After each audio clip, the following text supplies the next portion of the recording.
Oke teman-teman, 2 hari 2 malam ini hujan secara terus menerus ya teman-teman. Sebagaimana yang teman-teman simak, kalau posisi hujan seperti ini, tip cerdas yang harus teman-teman lakukan ketika budidaya tanaman cabai, hujan terus menerus tanpa henti, setiap hari setiap malam, dan kemudian terjadi banjir di mana-mana, adalah dengan cara memberikan kapur dolomit ya teman-teman. Dimana yang sebagaimana telah saya jelaskan pada video sebelumnya, bahwa kapur dolomit itu merupakan penetral tanah, sehingga ketika terjadi musim hujan, air hujan itu membawa nitrogen yang sangat tinggi, kemudian membawa jamur, di mana tanah yang terbawa debu dari air hujan tersebut, sehingga tercemar kepada tanaman cabai yang kita miliki, terutama kepada perakaran. Maka dengan memberikan kapur dolomit ini merupakan solusi cerdas terbaik ya teman-teman, untuk menanggulangi masalah-masalah yang nantinya timbul diakibatkan daripada pertumbuhan jamur yang akan berdampak pada tanaman cabai yang kita miliki ya teman-teman. Dan kemudian kapur dolomit itu, jika ingin memberikan penaburan kapur dolomit, satu hal yang harus teman-teman perhatikan, kapur dolomit ini adalah kapur yang bisa ditabur atau bisa dikocor ya teman-teman. Sehingga untuk pengocoran kapur dolomit adalah dilakukan ketika memang cabai tersebut setelah mengalami kebanjiran atau kehujanan secara terus-menerus. Dan yang kedua adalah memberikan penetral tanah ketika setelah pemupukan ya teman-teman. Jadi sebagaimana yang telah saya sarankan pada video saya sebelumnya, ketika musim hujan, hentikan dulu pemupukan ya teman-teman. Hentikan dulu pemupukan secara makro. Kita hanya memberikan pemupukan secara mikro saja, terutama untuk proses penyepraian bisa menggunakan pupuk mikro seperti super trobos atau pupuk organik cair yang lainnya ya teman-teman. Untuk proses perawatan hanya bagian mikronya saja untuk bagian atas. Untuk penugalan dan pengocoran pupuk di bagian bawah, hentikan sementara ya teman-teman. Dan untuk mencegah terjadinya patek, busuk batang dan busuk ranting, silahkan teman-teman spray dengan menggunakan Zagrizeb ya, Zagrizeb atau Mancozeb. Yang penting sama-sama mengandung Mancozeb ya teman-teman. Merek dagangnya apapun terserah. Dan inilah yang kemudian untuk mencegah patek atau jamur yang akan kita hadapi pada tanaman cabai ya teman-teman. Dan kemudian, Bang, apakah boleh menggunakan antrakol? Jadi efek antrakol itu kan dingin ya teman-teman. Ketika musim hujan diberikan antrakol, dingin dengan dingin itu tidak bagus. Sehingga untuk proses pengendalian patek atau jamur, saran saya silahkan teman-teman menggunakan Mancozeb atau Zagrizeb, asal tidak antrakol. Itu kan akan memberikan efek hangat, sehingga efek hangat tersebut akan cenderung menghambat pertumbuhan jamur pada tanaman cabai yang kita miliki ya teman-teman. Dan kemudian untuk proses setelah memberikan pengocoran dolomit setelah hujan pada tanaman cabai yang kita miliki, selang 4-5 hari kemudian barulah teman-teman menyeprai kembali dengan menggunakan bahan aktif abamectin ya teman-teman. Bisa abamectin, bisa imidacloprid, untuk mencegah terjadinya keriting pada daun cabai yang teman-teman miliki ya teman-teman. Jadi untuk fokusnya di musim hujan ini adalah, silakan teman-teman jangan terlalu fokus untuk melebatkan bunga dan buah cabai terlebih dahulu dan bla bla bla lain dan sebagainya. Yang penting fokus utama kita pada tanaman cabai yang kita miliki adalah fokus untuk pertumbuhan dulu. Asalkan tanaman cabai kita itu intinya tetap bertahan hidup ya teman-teman.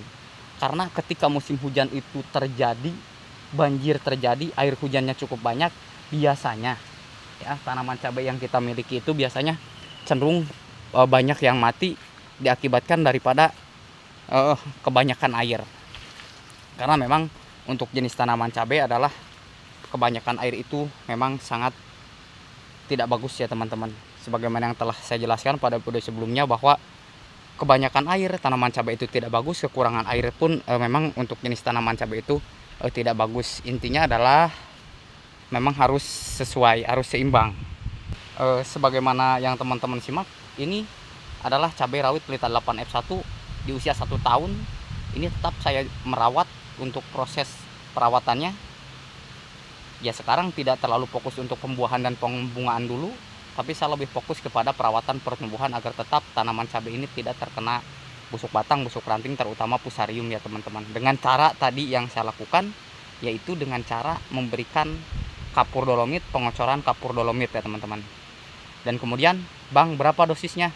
Untuk dosis pengocoran kapur dolomit, kalau saya menggunakan 4 sendok makan kapur dolomit super tentunya ya, karena memang banyak bermacam-macam kapur dolomit yang dijual di pasaran. Biasanya ada beberapa merek dagang yang memang kualitasnya kurang bagus ya teman-teman.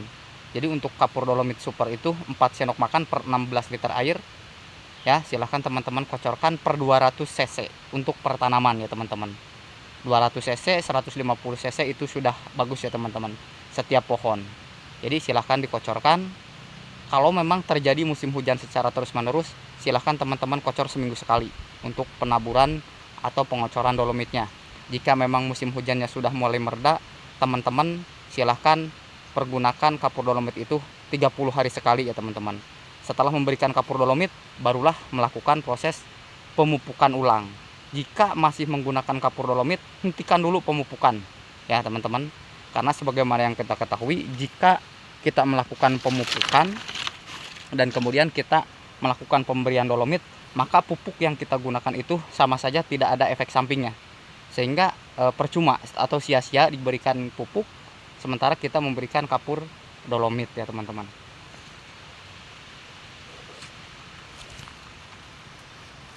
Dan sebagaimana yang teman-teman simak, ini untuk pohonnya ini sudah 1 tahun, tapi di petikan kemarin saya masih mendapatkan 15 sampai 20 kg. Ini jumlah populasinya adalah 700 pohon ya teman-teman. Di posisi harga sekarang untuk cabai rawit pelita 8F1 adalah Rp50.000. Sedangkan untuk cabai rawit ori atau kemudian cabai rawit kaliber yang seperti saya tanam di bawah, itu harganya di kebun Rp80.000 ya per Januari 2025. Artinya apa? Artinya ketika memang musim hujan seperti ini, kelangkaan cabai terjadi di mana-mana akibat gagal panen, maka harga cenderung drastis melonjak tajam, sehingga disinilah para petani cabai biasanya di sisi lain harga cabai mahal, di sisi lain secara pengurusan atau perawatan memang cenderung lebih sulit ya teman-teman, sehingga untuk panennya pun mendapatkan hasil yang sedikit. Saya saja di bawah di pohon cabai yang kaliber itu 2.200 pohon, sekali petik hanya mendapatkan sekitar 10 kilo atau 15 kg, tapi tetap saya syukuri karena memang mungkin rezekinya segitu, karena memang banyak jamur dan musim hujan, jadi panennya pun sedikit ya teman-teman. Tapi tetap disyukuri 10 kg kali 70.700 per seminggu sekali ya teman-teman. Oke, terima kasih telah menyimak video saya dalam solusi cerdas menangani fusarium atau jamur saat musim hujan pada tanaman cabai. Tetap semangat, selalu sehat semuanya. Jangan lupa like, comment, share, dan subscribe, karena subscribe itu gratis. Akhir kata, assalamualaikum warahmatullahi wabarakatuh.